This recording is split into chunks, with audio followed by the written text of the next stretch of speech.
Kita masih membahas tentang belajar untuk lebih mengenal Allah Subhanahu wa Ta'ala lewat nama-nama Allah yang mulia. Ini adalah nama yang paling istimewa yang mencakup semua nama-nama Allah. Kata Allah adalah kata atau nama yang sangat istimewa.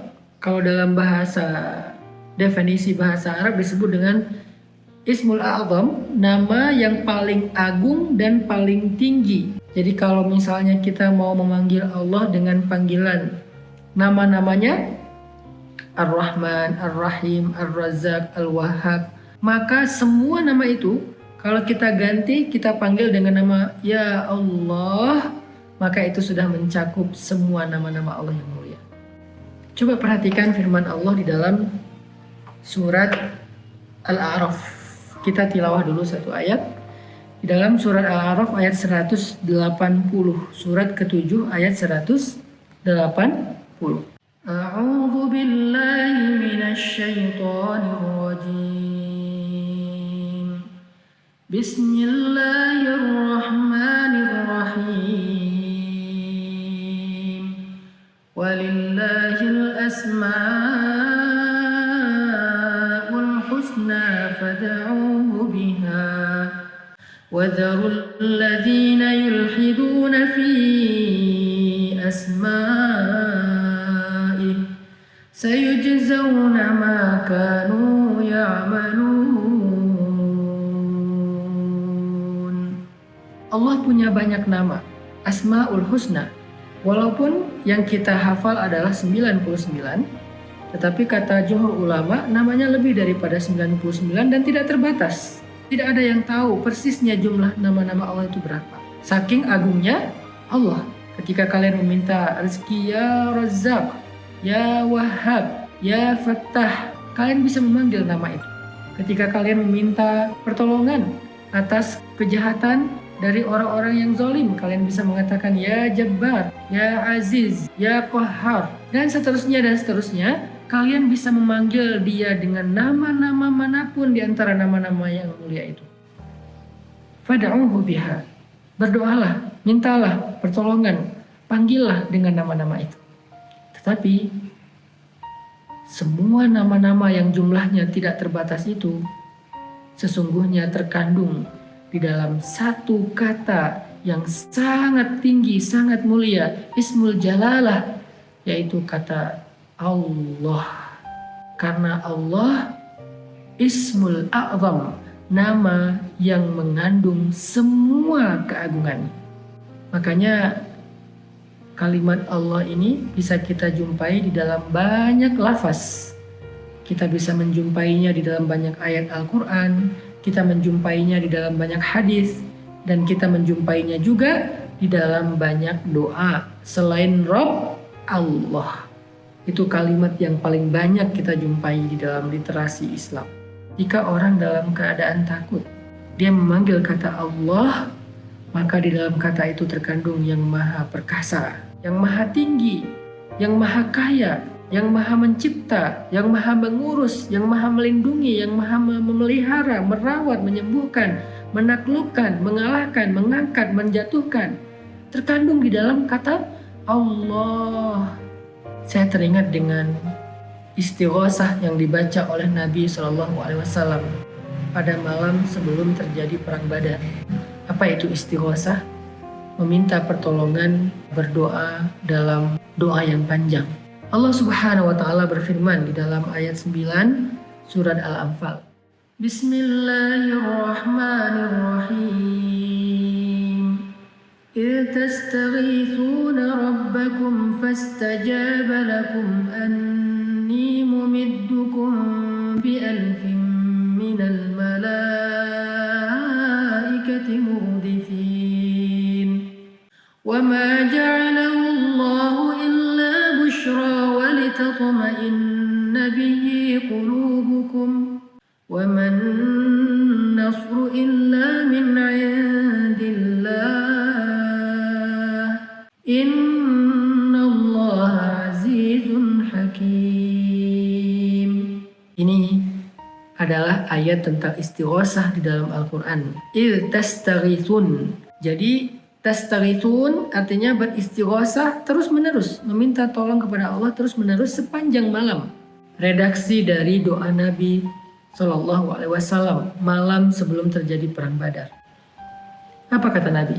Allahumma hadhihi Quraisy qad atat bi khuyalaiha wa fakhriha tujadilu wa tukadzib rasulak.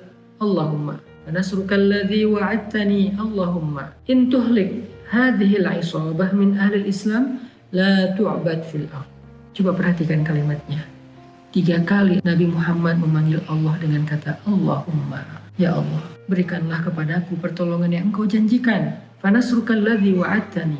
Ya Allah, kalau besok hamba-hambamu, para kaum muslimin ini terbunuh binasa, la tu'bad fil ardh, maka tidak ada lagi orang yang menyembahmu di muka bumi. Ya Allah, saya tidak mampu menghadapi ini sendiri tanpamu. Ulangi lagi. Sepanjang malam Nabi berdoa dengan air mata yang membasahi janggut beliau yang mulia sampai rida beliau. Jatuh lagi, kemudian diletakkan lagi oleh Abu Bakar ke kepala beliau, jatuh lagi, diletakkan lagi, jatuh, karena Nabi terus menengadah ke langit sampai subuh. Coba kita lihat di dalam ayat ke-9 tadi. Ketika engkau Muhammad meminta tolong kepada Tuhanmu dengan kalimat Allahumma ya Allah ya Allah ya Allah, fastajaba lakum. Allah mengijabah doa dan permintaan kalian. Allah menjawab, Allah memenuhi panggilan kalian dengan mengatakan anni mumiddukum bi'alfim minal malaikati murdifin. Aku akan memberikan kepada kalian, akan mengirim kepada kalian 1000 malaikat yang turun berturut-turut berangsur-angsur untuk membela dan menolong kalian. Ini bukan malaikat biasa, malaikat perang. Itulah dahsyatnya kalimat Allah agung. Gak ada yang menandingi keagungannya. Sehingga ketika Nabi memanggil Allahumma, Allah tidak mendatangkan 1 malaikat, padahal cukup.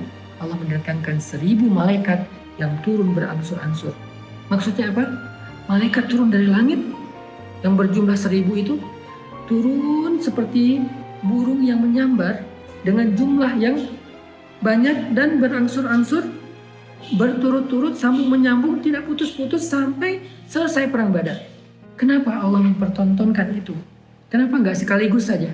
Allah ingin tunjukkan sebuah kejadian yang agung. Kalau sekaligus habis, Allah tidak memperlihatkan sebuah drama yang menggentarkan hati musuhnya. Seketika habis. Allah bisa melakukan itu. Dengan angin aja udah cukup, gak perlu malaikat. Tapi Allah datangkan malaikat dengan seolah-olah ikut berperang bersama kaum muslimin. Jadi jumlahnya sekarang bukan 1000 banding 300. Tapi 1000 musyrikin melawan 1300 muslimin dari golongan manusia dan malaikat. Kaum muslimin waktu itu berperang di sebelahnya malaikat. 1 orang kaum muslimin didampingi 3 malaikat. Sehingga kaum muslimin merasa pede, musyrikin merasa kaget, harus melawan 4 orang sekaligus, 1 manusia dan 3 malaikat. Setiap ada kaum muslimin yang maju, malaikat mendampinginya. Ada kaum muslimin yang menghadapi musuh, malaikat mendampinginya. Nabi memanggil Allah, ya Allah, Allah dengar langsung. Gak perlu Nabi mengatakan kalimat-kalimat yang panjang, cukup Allahumma, ya Allah. Fastajaba lakum. Allah langsung mendengar, ada apa wahai hambaku, ada apa wahai Rasulku, ada apa wahai kekasihku, ada apa wahai Muhammad. Ya Allah, ya Allah. Kenapa Nabi memanggil sampai pagi? Karena Nabi ini mengajarkan kepada kita salah satu adab berdoa itu adalah ilhah. Ilhah itu dalam bahasa Indonesia artinya merengek. Pernah lihat anak kecil merengek? Meminta jajan, meminta mainan. Gimana anak kecil kalau merengek? Mengulang-ulang permintaannya dalam waktu yang lama sampai orang tuanya kadang-kadang ngerasa terganggu. Tapi Allah enggak, Allah suka kalau hambanya merengek. Ini istimewanya dan maha baiknya Allah. Allah tuh suka kalau kita merengek. Artinya Allah tuh makin kita merengek tuh makin senang untuk menolong kita. Ilhah, makanya merengeklah kepada Allah, ilhahlah kepada Allah. Seperti Nabi ilhah dengan doa panjangnya yang diulang-ulang. Inilah salah satu bukti tentang betapa istimewanya menyebut nama Allah dalam kehidupan kita. Kalau kita tahu bagaimana cara menyebut nama itu di dalam doa, di dalam kegiatan aktivitas kita sehari-hari, kita akan melihat keajaiban-keajaiban yang dahsyat seperti yang Allah tunjukkan di dalam perang Badar dengan 1000 malaikat. Intinya adalah jangan remehkan kata Allah. Bismillah, a'udzubillah, la haula wala quwata illa billah, hasbunallah, apalagi subhanallah, masya Allah, apalagi Allahu akbar, alhamdulillah, fatabarakallah. Semua yang ada kandungan kata Allah, insya Allah. Jangan remehkan kata insya Allah. Kata insya Allah itu kalimat tawakal. Insya Allah itu kalimat tawakal. Kalau kita gunakan pada tempat yang tepat, insya Allah itu akan powerful banget. Ketika saya bilang insya Allah, berarti saya melibatkan Allah, seolah-olah saya mengatakan, ya Allah, bantulah kami. Ya Allah, wujudkanlah harapan kami. Ya Allah, mudahkanlah urusan kami. Itu yang terkandung di dalam kata insya Allah. Bismillah itu bukan kalimat biasa, itu kalimat yang berat. Makanya Nabi mengatakan, segala sesuatu yang di dalamnya ada nama Allah akan diberkahi. Dan segala sesuatu yang di dalamnya tidak ada nama Allah, maka akan tercabut keberkahannya. Mudah-mudahan kita bisa sekarang lebih semangat lagi menyebut, berzikir dengan nama Allah ini, membasahi lisan kita dengan nama Allah lebih sering kita sebut daripada nama-nama apapun dalam kehidupan kita sehari-hari. Sehingga dengan sering-seringnya kita menyebut nama Allah, Allah akan memberkahi kehidupan kita.